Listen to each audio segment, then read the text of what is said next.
Coming up on Mountain News at 5:30, with the primary election about 3 months away, one state senator is trying to make changes to help Kentuckians be able to vote.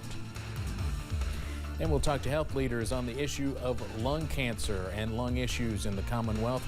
What can we do to lower the incident rate? Our pattern change continues to work into the region as temperatures continue to increase. I'll have the latest on everything coming up right now at 5:30. Dedicated to southern and eastern Kentucky, this is WYMT Mountain News at 5:30. Good evening, I'm Steve Hensley. A new KET docuseries takes a closer look at lung disease in the Commonwealth. WYMT's Keaton Hall has more on why lung disease is so prevalent throughout Kentucky and how it is often overlooked.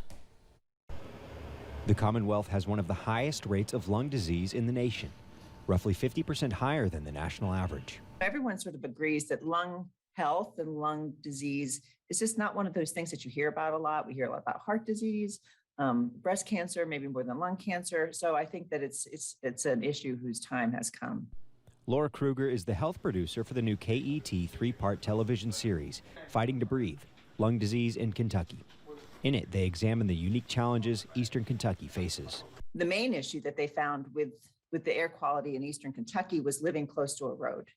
And then living in a holler, living close to the road, there's a potential for the air to get trapped. Poor air quality can be linked to COPD, asthma, and lung cancer. But Kruger notes the biggest threat to the mountains is not the coal mines or hollers, but smoking. Smoking tobacco is the biggest issue. If you talk to any doctor in the entire state, they would say that. Doctors like Sam Bailey, oncologist at ARH Cancer Center.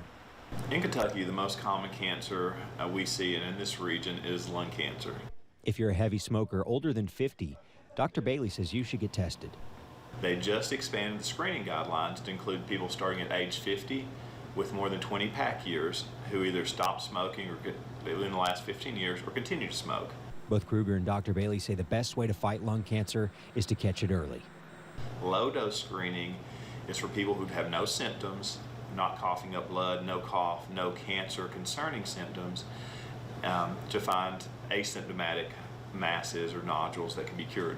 Kruger hopes the new series will help reduce the stigma around lung cancer and encourage people to care for their lungs, one breath at a time. Keaton Hall, WYMT Mountain News. Kruger says that home air quality can play a role in COPD and asthma, and that smoking outside instead of inside your house can make a big difference. Republican lawmakers in the Senate say they have a plan to address the current shortage of nurses. They have filed legislation to tackle issues in nursing schools, how long nursing board members serve, and other issues. They say it will help retain nurses. Robbie Mills is the sponsor of Senate Bill 10 and says it is designed to get nurses into the profession faster and makes it easier for nursing candidates coming in from other states. They're going to get an immediate temporary work permit, so no waiting around for approvals. They're going to be able to go straight to work. It's not known when this bill will be voted on in committee, but it will likely go to the Senate Health and Welfare Committee in the next week or so. A bill that could do away with mandatory masking in schools is moving on from a House committee. Lawmakers heard testimony regarding House Bill 51 earlier this morning. Representative Lynn Belcher presented the bill this morning and argued masking is doing more harm than good for students. Belcher also says parents should be able to make their own decisions regarding masks for their kids through high school.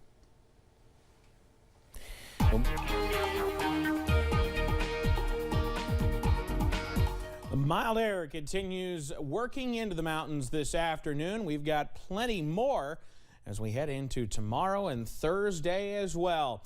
Outside right now as that sun continues to set, US 119 camera at Pine Mountain, almost quiet. Not a lot of traffic, not even cloud cover to deal with out there. Out front here at WYMT, no cloud cover either. That sun continuing to set, still casting some of that sunlight there across the street over toward the other side of Highway 15 over there. Temperatures remain on the warm side, upper 50s, low 60s around the mountains. May not feel necessarily heat wave-ish, but, for this time of year, that's on the warm side. Satellite and radar keeping us clear as we head through the evening hours, not just here, but around the mountains as well. Keep that WYMT weather app handy, though, because while it's all quiet tonight and we stay mild, we've got some changes on the way. See, through the nighttime hours, we're in the 40s, back into the mid-30s for overnight lows. I'll have the latest on when we finally see some even warmer weather and when showers and storms could return coming up in just a few minutes. Steve? Evan, thank you. There's a new push in Frankfort to expand and ease voter access for Kentuckians. Democratic Senator Reggie Thomas from Lexington filed a bill to extend polling hours and ease the registration process. Chelsea Jones breaks down Senate Bill 159. With major elections coming up, Senator Reggie Thomas of Lexington hopes to expand voter access. The Democrat says it's important for people to have their voices heard. As our fundamental policy is to encourage all Americans to vote. Thomas has filed Senate Bill 159, which helps people gain easier access to the ballot. It allows people to register to vote on Election Day or when they're applying for a driver's license. The legislation permits absentee voting for convenience, creates 12 days of early voting, and closes polls an hour later on Election Day. The state senator hopes Kentucky can pick up the slack after Congress failed to pass the John Lewis Voting Rights Act. Thomas's bill expands on election changes made in 2020 in response to the pandemic. During the 2020 election, Kentucky had over 60% voter turnout. It's the highest the state has seen. Baseless claims of voter fraud prompted legislatures across the country, including Kentucky, to enact new voting laws. These allegations of voting fraud and voting abuse, those are just big lies. Republican Secretary of State Michael Adams told lawmakers there was little to no voter fraud during Kentucky's 2020 election. Last year, he proposed major election reforms, including early voting. He did not express support or disapproval of Senator Thomas's bill, but commented, quote, "Too many lawmakers around our country are offering partisan election bills rather than consulting with election officials and working across party lines." Fayette County Clerk Don Blevins Jr., a Democrat, supports creating more early voting days, but he disagrees with adding poll hours on Election Day, saying, quote, "It's already a brutal 12 hours. The Kentucky League of Women Voters, a nonpartisan group, believes Thomas's bill could enhance voter registration. Sometimes people may forget that they need to register, or they didn't realize that their registration had lapsed. Maybe they didn't vote in several elections. Political experts say Thomas's voting bill is likely to face challenges in Kentucky's mostly Republican legislature. In Frankfort, Chelsea Jones, WKYT. Senate Bill 159 must pass through a committee before it can be voted on in the general session. It has not been assigned to a committee yet. The West Virginia House of Delegates overwhelmingly passed a measure that would ban most abortions at 15 weeks of pregnancy. The measure advanced today on an 81-18 vote. It moves to the Senate now for further consideration. West Virginia's current threshold is 20 weeks. If passed, the new law would make an exception for severe abnormality and a medical emergency. A man is sentenced to 60 years in prison after police say a fire he started killed a person and injured another.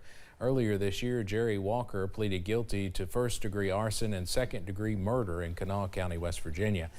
Walker is accused of starting a fire at a home in April of 2020. The fire sent 2 people to the hospital. Eric White died at the hospital due to the injuries sustained in the fire. Walker admitted to setting it, but said that he did not mean to hurt anyone. The Appalachian Arts and Entertainment Awards was created to shine a light on the talent that can be found here in the mountains. And this year's event includes nominees from 9 of the 13 Appalachian states. WYMT's Buddy Forbes has more about the event as organizers announce this year's top talents. The Appalachian Arts and Entertainment Awards show is hitting the stage again. We knew we were onto something. We knew we had talent. We knew that we had culture. We knew that we had this wonderful space. The top nominees for the Mountain Arts Center event were announced Tuesday. voted in by supporters from throughout the region. So the top 3 now go to our esteemed judging panel, and we have international judges for that. Organizers say they are even more excited for the second year, since it will take place in person, the way they believe art is best received. We get to come together, we get to show off our hospitality that Appalachia is known for. We get to show off our education, we get to show off our arts and our creative people. We get to show off all of our people that are behind the scenes. Highlighting talents from television to music to all the workers behind the scene who make it happen. With country music duo Taylor Lynn and Trey Twitty hosting the event. I'm at a loss for words with how to actually describe their show or describe their chemistry, because it's really something you have to see in person. And though the region's arts and entertainment are the reason for the fanfare, it is about more than the voices. This is another way to add credence and credibility, is bringing people in, bringing them together to show, to say, hey, listen, we are not that stigma. This is us. It is about the value they hold. In Prestonsburg, Buddy Forbes, WYMT Mountain News. The awards will take place April 9th at 7 p.m. and tickets for the show are still available. You can find those and hear the full list of nominees on our website. Coming up on Mountain News at 5:30, it is a great way to plan for the future, but sticking to your savings plan can be tough. Why one expert says small steps could see big gains. And another weather system heading our way for the late week. I'll have the latest on rain chances as we close out the work week coming up next. WYMT News app offers alerts on breaking stories as they happen, customized to the categories you